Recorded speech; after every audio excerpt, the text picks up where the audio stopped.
Halo teman-teman semua, kita mau lanjutin bedah buku kita di 8 Habit ya. Setelah sebelumnya kita bahas soal passion and discipline ya di bagian find your voice, express your voice, kita mau masuk ke bagian yang terakhir soal conscience. Nah, jadi bagian ini akan menutup bagian find your voice dan selanjutnya kita akan siap-siap masuk ke inspire others to find their voice. Tapi sebelum masuk ke sana, yuk kita bahas poin terakhir dari express your voice yaitu conscience ini.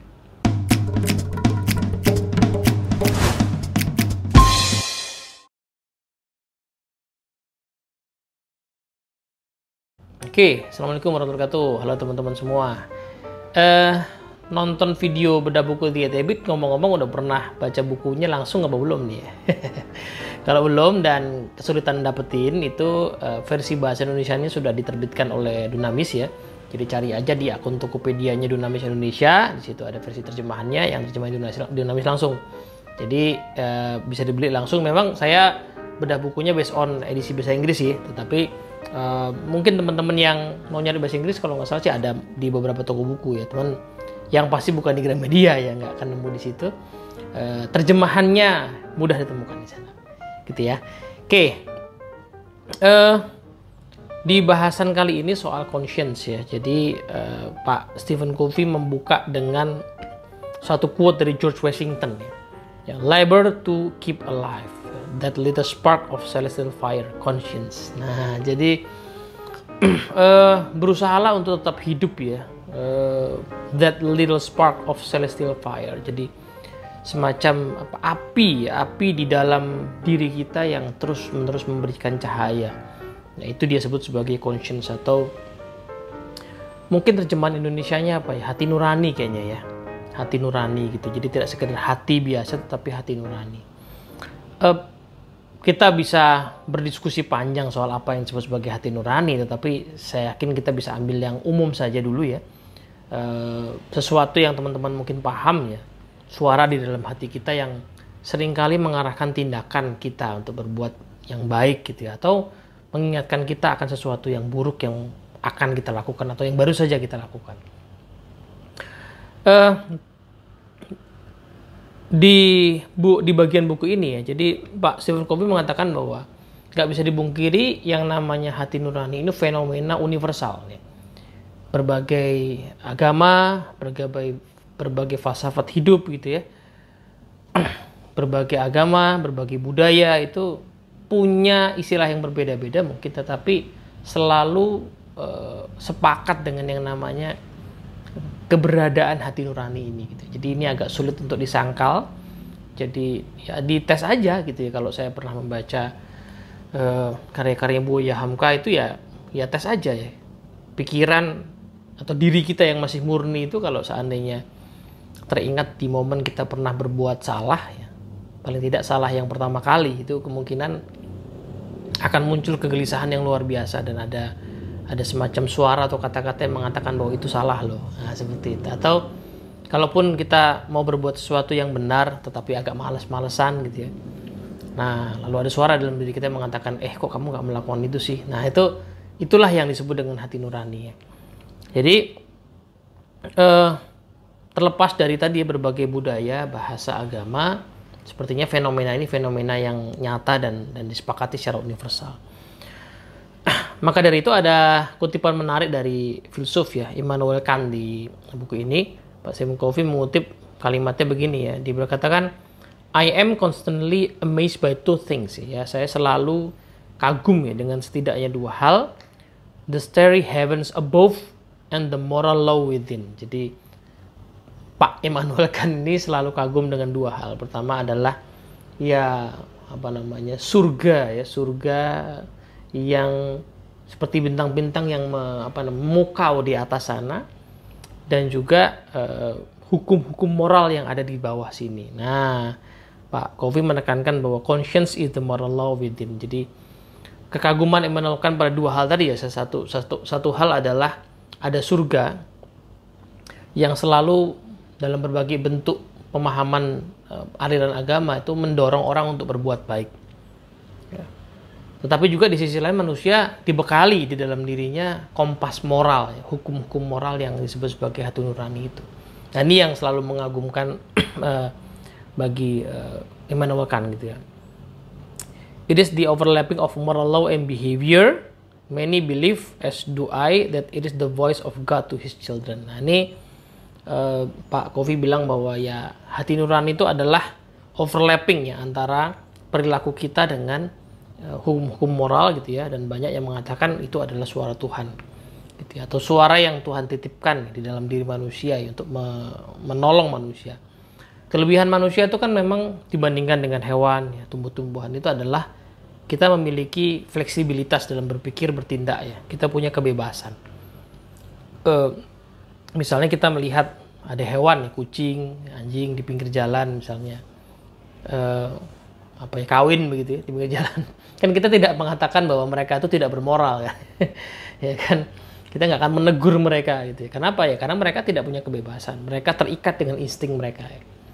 Manusia kan nggak begitu ya. Manusia itu punya insting ya, tetapi tidak terikat dengan instingnya. Manusia punya kebebasan untuk mengendalikan itu, punya fleksibilitas itu. Nah, justru karena punya fleksibilitas itu, makanya manusia bisa kesana kemari ya. Bisa benar, bisa sangat salah gitu. Jadi harus ada sesuatu yang menjadi kompas kan, yang dipakai bagi manusia untuk melakukan adjustment gitu. Karena situasi yang dia di manusia ya seringkali tidak standar ya. Manusia punya kemampuan untuk mengelola dunia ini itu ya karena memang punya fleksibilitas ya, punya keleluasaan dalam berpikir, bertindak, bisa sangat imajinatif, kreatif gitu ya, menciptakan benda-benda, menciptakan pemikiran, menciptakan peradaban. Nah, cuman itu juga sekaligus ya potensi buruknya, dia bisa salah, bisa melenceng sangat jauh ya. Nah, maka dari itu ya maka perlu ada sebuah moral, kompas moral gitu. Nah,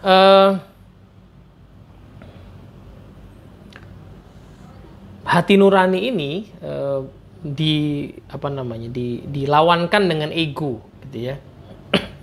Jadi sementara hati nurani adalah suara yang halus ya dalam diri kita ya.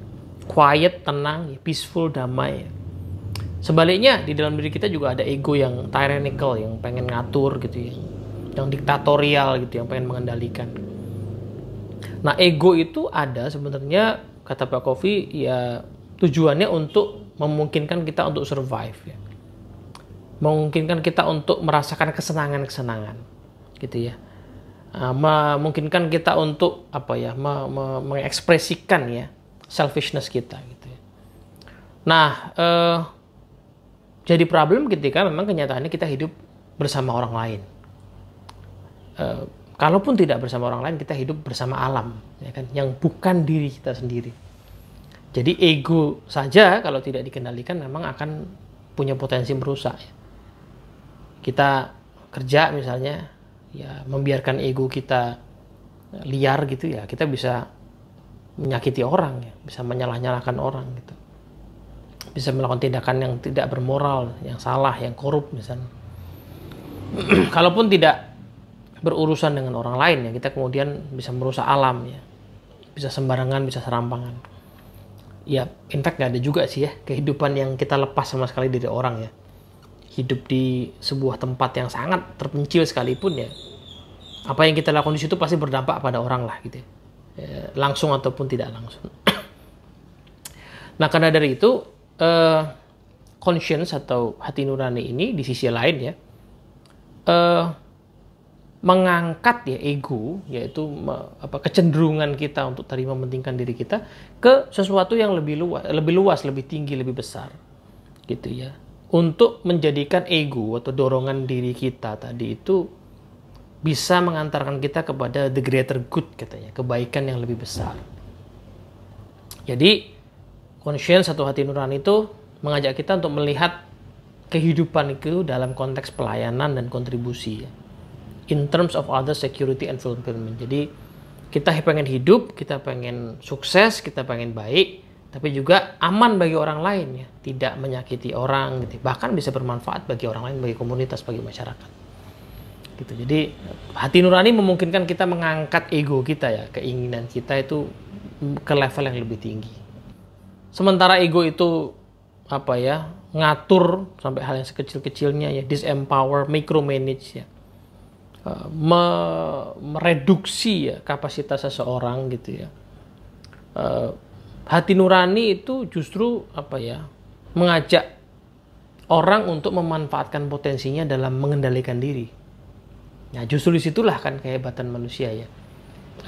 Studi-studi tentang emotional intelligence misalnya gitu kan mengatakan bahwa orang-orang yang atau anak-anak yang punya keterampilan menahan diri, menunda kenikmatan itu di masa dewasanya ternyata punya tingkat keberhasilan dalam hidup itu lebih tinggi.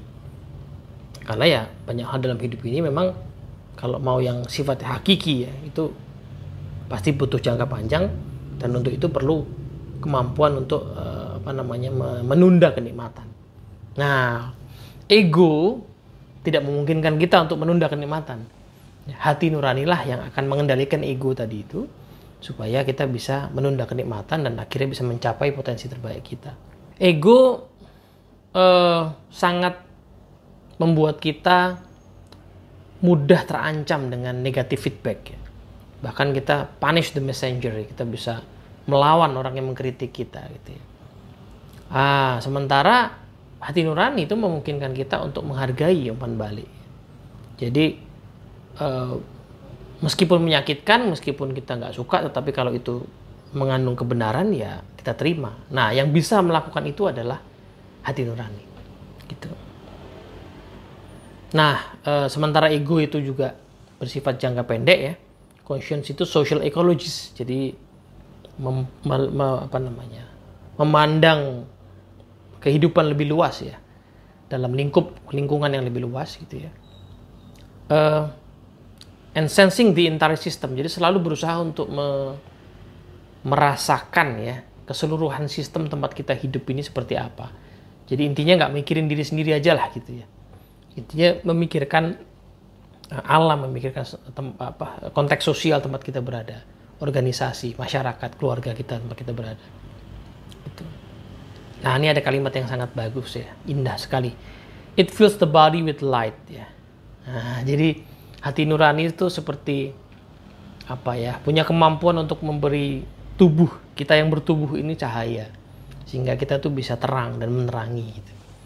Melihat segala sesuatunya lebih jernih, lebih jelas gitu. Nah, berikutnya Pak Kofi membahas tentang hati nurani itu intinya adalah pengorbanan. Conscience is sacrifice katanya ya. The subordinating of one's self or one's ego to a higher purpose, cause or principle. Jadi hati nurani itu pengorbanan ya, usaha untuk mengsubordinasi ya, meletakkan di hierarki yang lebih di bawah ya, ego diri kita gitu ya, demi mencapai tujuan yang lebih tinggi ya, prinsip-prinsip yang lebih tinggi. Nah, sacrifice really means giving up something good for something better ya. Berkorban itu kan memberikan sesuatu yang baik untuk sesuatu yang lebih baik. Nah, but in the mind of the person sacrificing, there really is no sacrifice, only to the observer is it sacrifice. Jadi meskipun conscience itu, hati nurani itu memungkinkan atau mengajak kita untuk berkorban ya, untuk sesuatu yang lebih luas, tetapi kenyataannya bagi si pengorban ya, bagi orang yang mengeksersis hati nuraninya, itu dia nggak merasa seperti itu pengorbanan. Mungkin seperti apa ya? Ya orang tua yang bekerja, kemudian memanfaatkan waktunya, ya berlelah-lelah mengurus anak misalnya, itu kan pengorbanan ya. Bagi orang yang melihat dari luar itu jelas pengorbanan, apalagi bagi orang yang belum punya anak ya, melihat itu pengorbanan yang luar biasa. Tetapi bagi orang tua itu nggak dianggap sebagai pengorbanan ya, itu sebagai memang panggilan hati untuk mendidik, membesarkan anak yang mereka inginkan sendiri kan gitu. Bentuk dari pengorbanan itu bisa macam-macam katanya Pak Kofi ya. Bisa balik lagi ke 4 dimensi kehidupan kita itu ya. Jadi bisa physical and economic sacrifice. Jadi mengorbankan hal-hal yang sifatnya fisik, tenaga kita atau finansial kita, materi. Cultivating an open inquisitive mind and purging oneself of prejudice. Jadi melatih diri untuk terbuka ya, mau berdialog, mau berdiskusi. mau mengsubordinasikan pikiran kita demi memahami pikiran orang lain. Itu pengorbanan dari sisi pemikiran ya, mind. Showing deep respect and love to others, jadi menunjukkan rasa hormat yang mendalam dan rasa cinta kepada orang lain. Itu pengorbanan yang dari sisi sosial hati ya. Atau ya menurunkan secara hierarki keinginan kita demi tujuan yang lebih baik, itu ya pengorbanan dari sisi spiritual gitu. Nah, conscience, hati nurani ya, mengajarkan kita bahwa hasil akhir dan cara mencapai hasil itu dua hal yang tidak bisa kita pisahkan. Jadi that ends actually pre-exist in the means. Jadi kita nggak bisa, yang penting tujuan tercapai, caranya apapun, itu nggak bisa. Itu tidak akan sesuai dengan hati nurani. Atau sebaliknya, udah di jalan yang benar aja lah gitu ya. Di jalan yang, bukan yang benar, di jalan yang ada aja lah gitu ya. Yang bisa kita laluin, tapi nggak nyampe-nyampe. Atau nggak ada impactnya. Itu juga hati nurani kita mengatakan, kita ngapain sih melakukan kok nggak ada hasilnya. Jadi hasil sama proses itu tidak terpisahkan. Itulah yang diajarkan oleh hati nurani.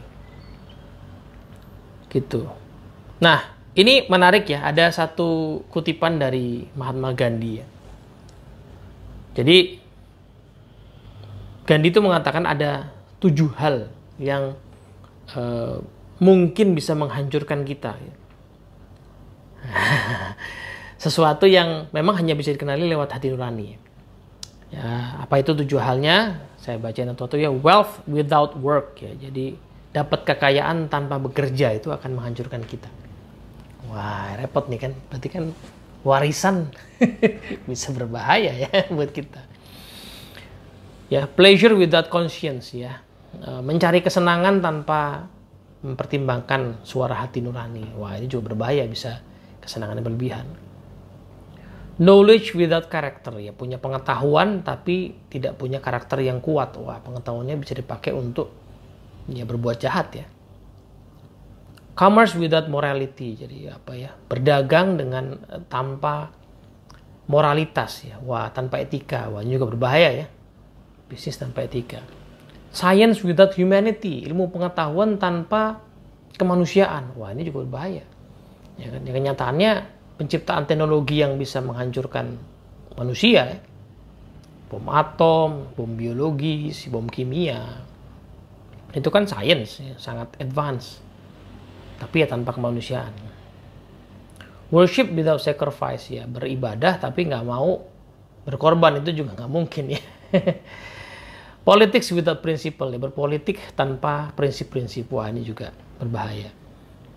Nah ini dikatakan ya kita bisa membedakan 7 hal ini ya lewat hati nurani gitu. Nah ada satu lagi ya, satu kutipan lain yang menarik ya di bagian ini dari Kent M. Keith ya. Nah, judulnya The Paradoxical Commandments ya. Nah, ini ada 10 poin yang sangat baik untuk direnungkan.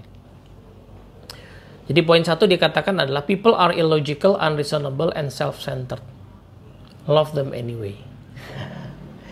Iya, orang-orang itu memang nggak logis ya, suka egois, tapi ya cintailah mereka bagaimanapun juga. Yang kedua, if you do good, people will accuse you of selfish ulterior motive. Kalau kamu melakukan hal yang baik ya, kadang-kadang kamu dituduh punya niat yang buruk gitu ya, yang egois. Tapi dia katakan ya do good anyway, ya lakukan aja gitu ya, meskipun kamu dituduh, lakukan aja hal yang baik itu. Yang ketiga, if you are successful you will win false friends and true enemies. Succeed anyway ya. Jadi kalau Anda sukses, kadang-kadang kita akan punya teman yang salah ya, akan punya musuh ya. Tapi ya tetap aja lah berusaha untuk sukses gitu. Yang keempat ya, the good you do today will be forgotten tomorrow. Do good anyway. Kebaikan yang Anda lakukan hari ini akan dilupakan orang besok. Tapi bagaimanapun lakukanlah yang baik itu. Nomor 5, honesty and frankness make you vulnerable. Be honest and frank anyway. Wah, ini ya. Jadi kejujuran itu kadang-kadang bikin Anda rentan gitu ya. Bisa berisiko. Tapi bagaimanapun ya jujurlah. Ya. Nah, terbukalah. Yang keenam, the biggest men and women with the biggest ideas can be shot down by the smallest men and women with the smallest minds.